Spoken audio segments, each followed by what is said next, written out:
Welcome everybody to the big show. Today we're going to talk about how will our business model change in the future. It's an exciting conversation and we're going to throw around lots of ideas, but what's going to happen here is it's going to inspire you to think a little bit different and be ready for the changes that are coming. Also, some interesting stats in the news about Christians driving and much, much more coming up on this edition of Service Drive Revolution.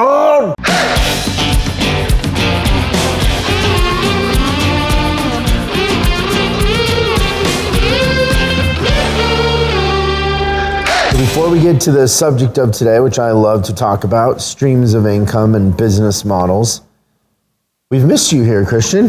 Christian has not been in the office for, it was a couple days, but it felt like weeks because there's so much going on. Things are moving so fast and there's so much going on that you being gone for a couple days felt like you were gone for weeks. Yeah, and it's so weird. Like I keep wanting to check in to be like, how's it going and everything like that. And I'm texting jokes instead of coming and telling you jokes, and they're not hitting as well. It's tough being on. I don't like it. Yeah, you said, so we have a thread where it's an internal text thread where we talk about our sales department, or our sales department will report their numbers, that sort of thing. And in that thread, you said something about plaid. I thought it was hilarious, personally. I did not get it. I didn't understand it, but I just, in support of you, I just said, yeah, I'm glad you brought that up or something, but I have no idea what you were talking about. Yeah, so we were talking about the city of White Plains, New York, and I threw out this little joke, and I'm like, not to be confused with green plaid. White Plains, green plaid, and crickets. Like, nobody responded or anything. Yeah, because it's not really that funny. I was laughing when I typed it. Are you drinking? No. No, I wasn't. I should have been. But I got to tell you, I didn't have much sleep the night before, so that might have been. How many states did you go to in that little amount of time? I was in Florida for about 30 hours, and then Virginia for about a day and a half, and then in Washington, D.C., just kind of in a little thing, which is great. Drive-by? Yeah. You went and met with the president and then got in and out? We had a chat about the future of the industry, for sure. He had COVID, though. Did you get COVID? No. You want to do the news? Yeah, it's a really good. We got some. Before we get to the news, though, you know, one thing that I'm noticing about you. What's that? You are starting to get jet lagged. Like, there was a time where I thought Christian was superhuman in the sense that we would do these trips and I would be worn out and he'd be raring to go. And I think that's starting to change. It might be. I'm feeling it a little bit today. Sorry to the audience because I got back late last night, back here at 7 Bells this morning, and yeah, you can feel it a scotch, but it's all mental. We got to push through it. It's a very Midwest term. Yeah. You know what's also funny is, like, when I was a kid, I always thought that like the rich kids, like, they all had these like Bose stereo systems, and then, you know, I had I remember that. Yeah. Like, you were like, man, I wish I was like those kids. Yeah, like, I wish I was a rich kid that had the Bose stereo system, because, like, I had Sanyo. Well, you'd go in and they would demo the Bose system. Do you remember that? They didn't let me in the demo. They knew I couldn't afford it. Well, in the demo, their aha was they would like play a movie, right? And it would be like some movie with a car chase. You'd be like, it's bringing the theater home. Like, this is incredible. Oh, yeah. And then at the end of the demo, they would pick up this basket on the floor, and underneath the basket, guess what there was? The price. A subwoofer. And they're like, the reason why it sounds so big is because Bose has a subwoofer. And you're like, oh, but yeah, we couldn't afford that one. That's right. Yeah, so I thought that for years and years, but turns out those are just stereotypes. You're tired. Oh, you didn't think that was that good? No, it's funny. Yeah. I'm just giving you a hard time. Okay, let's get to the news.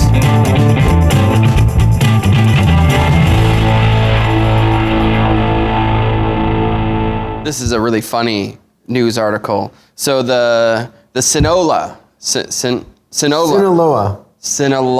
Sinaloa cartel is now selling Tesla and Prada branded cocaine, which is important because I don't want my cars or my cocaine to cause me to need gas. Huh? No. Why would cocaine cause you to need gas? You're missing the maybe different kind of gas. Boy, these aren't hitting well today, but that's all right. It's early. Not the fuel gas, but the other gas. So I've never tried cocaine. Yeah. But I'm wondering at what point does it being branded Tesla improve, like, can you charge more for Tesla branded cocaine? Yeah, and then... it's like considered luxury cocaine? Right. It's cutting edge. Is that a real thing in your experience with cocaine? Like some cocaine is like low status and other cocaine is high status, like wine, like you'd have $2 Chuck and then you'd have like a bottle of Camus. Is that how it works? Probably. That's so funny. I'm out of my depth there. I think so too, but there's got to be low grade, high grade. There's like street and then what you get not on the street. Now, can Tesla sue them for copyright infringement? It doesn't say that in here, but it definitely says that it's getting bigger, being sold in Mexico City. Wouldn't it be funny if the guys are down in some part of Mexico bagging up Tesla cocaine, and then all of a sudden people bust in the doors, and they're like, stop, blah, blah, blah, and they don't arrest them for the cocaine, they arrest them for the copyright infringement? Right, like they're taking the print, the T print or whatever. We're fine with the cocaine at this point. It's good for the but economy. You can't violate a copyright. Oh, so funny. Yeah, I think that's probably what it is. That's a bigger deal. You might be right. All right, so that is the one piece of the news. Now the second one, I'm only doing this to see what your response is, because I feel like it's probably going to go a different direction than the article itself. Out of the DailyMail.com, driverless cars may need gender settings after study shows women are better than men at taking control of the vehicle when required to respond to hazards. So women are better at it than men? Yes. Yeah, and that you think that's funny because you're not a good driver and you represent yourself as a he? Yeah, so I was thinking that what you were probably going to say is that there would have to be a third setting. Which would be what? Me. At which point I would not be able to take over the driverless thing. It's safer that way, even if the driverless car is malfunctioning. I think that a driver, the software will be a better driver than you. Yeah. Safer. I think you might be right. Poor rental car companies. Is that real? Yeah, totally. Whoa. Okay, so what made me think of this subject, Christian, about is our business model going to change? Well, I think that... Let me tell you. Yeah, please tell me. Not quite a rhetorical question. So do you know what inspired me to do this story? No, tell me. You changed up your answer on me? The last time I tried to answer a rhetorical question from you, it didn't go well. That's what was funny. Okay, I'm excited about this subject. Do you know why I picked this or what inspired me to pick this? Yeah, I'm going to assume it was the winds of change in the air that are always in the air. Maybe. But it was more this article on this Vietnamese EV company called VinFast. That makes more sense. Do you know how many electric vehicle car companies are coming into the market? I have a guess of roughly 120. 120? What do you think? Yeah, it's a lot. Yeah. We're going back to the beginning of the automotive industry when there were thousands of car companies and they were more local, right? Yes, when anyone with a last name had a car company. Yeah, basically. So this VinFast is coming into the marketplace with some distinct disadvantages in the sense that nobody in the US or Canada, when they think an amazing automobile, does the country of origin in their mind pop up as Vietnam. Yeah, that's true. Right? It's not in your top 50. Yeah. And so they're a car company from Vietnam. Yeah. So that's a disadvantage. A little bit. Because you just don't have a script for that mentally. Like, we understand cars from Korea. We understand cars from Japan. We understand cars from France, the Renault. Yep. The Renault. We understand cars from Italy. Definitely. We understand guns. Isn't the Beretta made in Italy? It is. Yeah. So you got Ferrari, so we kind of have these connections, right? Yeah. And even we understand to some degree that there's cars coming from China that are electric. That might have another name on them too. Yeah, but we understand China, but nobody thinks Vietnam. Like, it doesn't.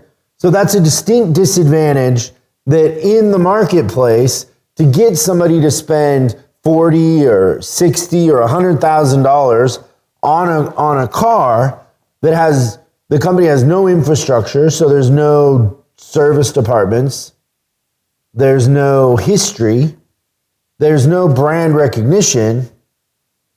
That seems like a risky bet to buy that car. Oh, yeah. Well, I mean, just thinking even the Korean thing, think back 25 years ago, how hard it was for Hyundai, Kia, and Daewoo to get into the market. Like, go beyond that and think about how hard it was for Honda and Toyota. Oh, yeah, for sure. It was decades, right, for them to really kind of get their footprint.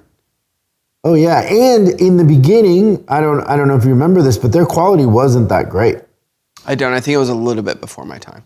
Yeah, their quality wasn't, they figured quality out, but it wasn't, in the beginning, it wasn't that great. And also, the cars were underpowered. So... Yeah, they were lawnmower engines, I think. Yeah, that would be the joke, right? Yeah. They were lawnmower engines. And so they're coming into the marketplace, selling some cars in Vietnam. So I think they sell 35,000. 35,000 cars in Vietnam. They are only coming into California. Now, what I think is some of these companies that are coming into the US or that are starting are going to gravitate towards LA or New York, because let's face it, if you take New York City, Manhattan, and you take Los Angeles and put them together, you got Canada. Oh, by population? There's That's more right. people in those two cities than all of Canada, right? Good Lord, that's crazy to think about that, isn't it? But if you're going to start a company without a lot of infrastructure and you just need population. Yeah, 1% market pen in LA and New York is better than 1% in right? Canada. Yeah, I deal. get that. So they're going to start here in Los Angeles. They're going to have showroom. They're also kind of just following the Tesla roadmap where they're going to be in malls. Yeah. They are going, so their service is going to be 100% virtual in the sense that they will come to you, which Tesla started out that way. Yep. That's how Hoagie did his thing. Yeah. So one of our coaches on our team was OG to Tesla, and he had a whole region. He was the only technician in a whole region in the Midwest. And if something happened, he would fly in and have to figure it out. Yeah. Go to Home Depot. The thing is, his employee number was 108 or something like that, wasn't it? He was OG. Yeah. So if you had the disadvantage of being a Vietnamese company with no history, you're not, the perception in the marketplace is zero. Yeah, you're not at the forefront of technology, production, anything. And you're not selling a $50 product. You're selling a product that's 40, 50, it's a lot of money. So people, they're going to be more apprehensive. So they are coming into the marketplace, virtual service departments, so technician will come to you, but they're changing up the model. And it makes me wonder, how much will our model change over time? So what they're doing is they're leasing the battery. And I would bet that they're just going to lease the cars, because if you came into the marketplace with an EV in LA and New York and you said, hey, you can rent or lease this car month to month, no commitment whatsoever, for $500, something very, very reasonable. and they just want to get the cars in the marketplace and control perception. So they want people talking about it. Mm-hmm. New York and LA are kind of they create culture for the world. Yeah, everyone's got their eyes on them, for sure. Eyes on them. All the movies, all the books, all the TV shows, everything comes out of here in New York. Right. I mean, you got CNN in Atlanta and ESPN in Connecticut, but... Yeah, but there's no Real Housewives of Madison, Wisconsin. Right. So you're going to try to get the cars into traffic here. You're going to lease them month to month to make it super easy. Now, what will that lease include? If it was up to me, I would say everything. Insurance, maintenance, the actual cost of the car, the whole thing. It's you write one check. Now, right now, Tesla, a big part of their business is the insurance. Which was by far the easiest way. So for me, I did my Tesla insurance. It was not only cheaper, it was so easy. It was just essentially I paid the insurance over the app. Yeah. Now, when I called my insurance to insure the Tesla, it was way more than Tesla was to insure the Tesla. Yep, me too.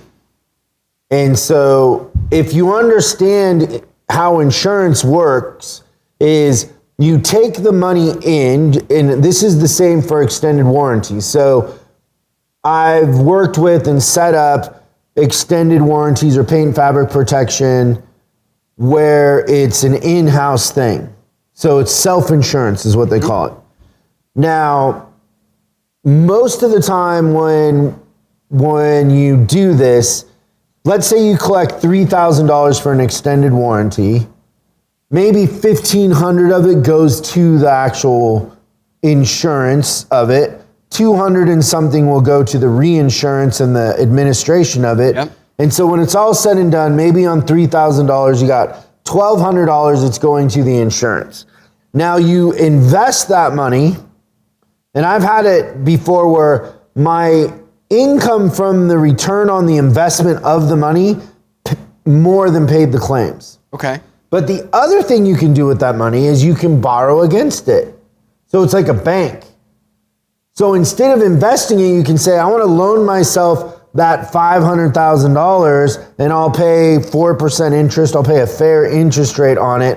But you can fix cash flow issues, or you can fix acquisition issues. You can use money to acquire other things. You can use that money to fund growth, factories, whatever it is. It's basically cash you can borrow from yourself. And if you do it right and the claims are low and you've charged the right amount of money, because you can, there's companies and people out there that will tell you like, here's your risk factor, here's what you should charge, but you can mark that up. So let's say you're selling an extended warranty on a Toyota Corolla, whatever, and let's say the loss ratio for extended warranties adds up to you should have $700 put aside for that. Yeah, because they know that the average Corolla is going to have $1,200 worth of claims over the 4 years, blah, blah, blah, blah, blah. So many people will trade them in first, whatever. Yeah. But at the end of the day, it'll be $700. You could charge $900. So you can play with that number you can be ultra conservative in that way. But insurance money ends up being a huge factor. How much will that change on the manufacturer and the service side of things?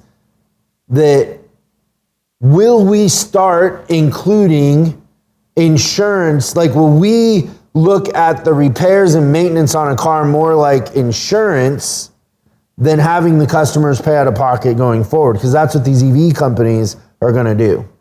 It's going to kind of be like if you had, like in the trucking industry, you will go to a company and the company will administer your purchase of 20 trucks, and they will build in the maintenance, they will build in everything, and then they will administer that. But your cost is fixed. Yes. So your cost of driving those trucks is fixed because it's all built in, administered by somebody. How much will we get into that going forward? And how much will service departments be more of a prepayment? like insurance where you say, we're going to charge $200 a month to be in our club, but anything that happens, we fix it. Well, I think it's a great idea. Like I've set that up with doctors a couple times, and the doctor that I have is that way. You pay so much a year, and he's your private doctor. He can only have, we kind of figured out that a doctor can service 75 people and spend enough time and make enough money. And so if something happens to me, my doctor is on the phone with the ER, he would show up. Like he's my personal doctor. You can call him as much or as little as you want, right? Yeah, if I called him right now, if he's not on the phone, he'll answer. Yeah, that's great. I talked to him 2 days ago. But yeah, so how much will it be like that? Because we've had service departments that are doing that in the sense where customers are paying so much a month, and then any repair, anything that happens, it's fixed. Well, it's two things. One is I think it's the best retention tool, and two is I think that it's really easy for the customer. Talk about reducing stress. Like there's no worry of like, what's my bill going to be today? I like that. So then if we're selling that, what is it the customer wants in that scenario? Like what's the added value? Like let's say you have a shop or a dealership or a service department or whatever, and I have one, and you're charging $300 a month as a subscription for any maintenance or repairs that are needed on a car, and I'm charging $300, what would differentiate you from me? You could pick a bunch of things. You could say guaranteed appointments. You could do valet pickup service. Like you could have a 24-hour hotline. Well, that's a good point, because what will happen is kind of like in certain scenarios with healthcare or in countries that have healthcare, yeah, your kidney replacement's covered, but you got to wait 6 months or whatever it is, right? So, because they're booked out, so you could say guaranteed next day. Yeah, there's a lot of different things you could do, but you'd want to let them know that. And the end of the day is just, it's about peace of mind and why I'm the best place to do it. But I think it would be really easy to come with a bunch of differentiating factors of why my subscription's better. Insurance companies could get into that. So Geico, they could get into that in a sense, right? They could have their own service departments. Because isn't that what Kaiser Permanente does in a sense, is they're controlling the input and the output. They're saying, pay us for healthcare, but then you have to go to them, and then they're controlling their costs, because if they mark something up, they're marking it up to themselves. So like if you have a normal health insurance and you go to a hospital, the health insurance is like an extended warranty in the sense that they're paying the hospital. Yeah, and it's all pre-negotiated rates based on the job and everything like that. Yeah, which is kind of like what is happening right now with, we own Manheim, we own Cars.com. What else do they own? KBB. Are you talking about Cox? Yeah, so Cox owns Kelley Blue Book. They own Manheim. Reynolds. So they're setting the value, and they're controlling the value at the auction. So if cars are out of whack, they can slow roll them and have them sit somewhere, right? They can no sell at an auction, so they can control the value of the cars. It's also like, if they own the auction and the reporting thing, they can make those numbers whatever they want them to for the customer. Right. That's so great. Yeah, somebody at a keyboard can just type in a number. It doesn't necessarily have to be, and we're not saying that they're doing this, but we're saying it doesn't necessarily have to be based on what the auction is doing. Yeah, who's going to fact check it? Where historically they were separate entities. Yeah, that's super interesting. So if you're an insurance company or you're a parts manufacturer, what would be a better way to control what you can sell the parts for? Like, remember when we had I forget his name, but the kid whose dad started Atari. Oh yeah, what was that guy? He owns 2-Bit Circus down here. And so what he was, we were talking about things he learned from his dad or whatever, right? And he was saying that when his dad owned Atari, he would wholesale the consoles, the video game consoles, so like Centipede, Donkey Kong, whatever it was, for like $1,500 to these middlemen that then would lease them or sell them to arcades for $5,000 or sell them to grocery stores. You remember you go through the grocery store? Or Pizza Hut? Yeah, there would be one. And he said, what we need is another company that's an arcade that we can sell the machines to for full retail. And so he started Chuck E. Cheese so he could sell his games to Chuck E. Cheese for full retail and cut out the middleman. And name the price he buys it for. So I know this is really forward thinking, but kind of think about this in the sense of our industry is ripe for a parts manufacturer, for a big insurance company to come in and say, we're going to include the repair and maintenance, and we're going to open up our own repair facilities so we can control the input and the output. And we only have to do it in LA and New York to start, right? I mean, just think if you had 20 of them in LA and 20 of them in New York, that's enough to prove the concept. Yeah, and what a great business lesson in terms of the key to success is controlling the input and the output. Like you limit the variables. Yeah, that's funny. You know, you were talking about the doctor. I think I'm actually going to get a new doctor because I went to mine last week, and this guy told me, he said, I've got antisocial personality disorder. At least I think that's what he said because it was hard to hear him over the duct tape. Good segue. Thank you. The other thing that made me think about this with this car company coming in is I was doing a strategy session and I was talking to somebody about doing lifetime alignments. So, you know, tire season's coming up. Yep.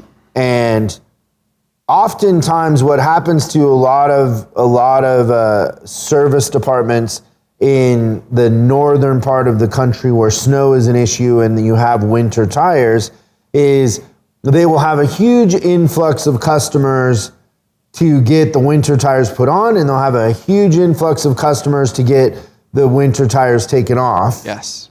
So it peaks twice a year. And so what happens is that peak will overrun the service department in the sense that you don't have enough people to do everything, and you got $30 an hour techs doing tires because you're so booked up. That's right. You don't recommend alignments. You're not selling a lot of brakes. You start taking shortcuts in a sense because you can't handle the volume, but you're losing that work, and they're not coming back 3 months later to get an alignment or the brakes or whatever. That's right. And so we were talking about why not do a lifetime alignment, which we've had success with. We have some clients that love that and it works. And that made me think, like, how much are we going to change where things might be more of a subscription-based thing where you pay us so much, maybe it's a year, maybe it's a month, and then anything you need, you're coming to us, which then is secure for both. It's secure for the shop and it's secure for the customer to know you have both. You have the guaranteed income in a sense, and you have peace of mind that you have a place to go. And would that change the relationship with customers? Yeah, I think it makes it more of a partnership. Yeah. Great. It's a really good idea. So food for thought, everybody. I hope this inspires you to kind of think a little bit different and pay attention to the news with these car companies coming in. But I believe that they're going to be more localized. And the one thing they're going to need is they're going to need service. And if you have the techs and you have the ability to service cars, you are in the driver's seat. I've been saying that for a long time, but it's never been more true than it is now and going into the future. Is they're going to need help because they can't ramp up technicians in the field. It's not scalable at some point. They got to have locations. What they're going to want to do is go to local service departments and offer some sort of deal where you administrate the service for them. But if you're booked out 2 weeks already with what you have, you're not going to be able to pick that business up. Yeah, they're going to pick the best of the best, for sure. And they're not even trying to touch tires and all that either, by the way. Yep. They're just doing warranty in that sense. So Yeah, so the thing that they're doing is they're leasing the battery and they own the battery forever. So when you buy a car for them, you're not buying the battery. They own the battery and they will replace the battery if there's better technology. They'll replace it if it wears out. But in a sense, they're trying to protect the value of the car by ensuring that it always has the latest battery. And if it wears out, because batteries lose their function, they lose their functionality over time. That's a non-concern because it's always under warranty. Yeah, it's a great pitch for sure. I love it. These new manufacturers coming in are gonna have to do is add perceived value to the marketplace. Mm-hmm. So they're gonna come up with crazy stuff, just like we're seeing in our industry where, guys can't hire techs, so they're saying, we'll pay you customer pay time for warranty work, or all these crazy things that we see and do, because sometimes we're doing that, but it is changing the way that we did things previously. So fun stuff. We'll talk about it more in the future, but that's it. Do you have anything else you wanted to say? Not one thing. No more jokes. So thanks, you guys, and we'll see you next time on Service Drive Revolution. Thanks so much for watching this episode of Service Drive Revolution. We're uploading new stuff every day, so make sure you subscribe and click the bell icon so you don't miss out. If you have a question you'd like us to answer on the show, call 8333-ASK-SDR and we'll answer your question on the show. That's 8333-ASK-SDR. For special deals on our books and training, head over to offers.chriscollinsinc.com. Now that's offers.chriscollinsinc.com. I'm Chris Collins, and I'll see you in the next video.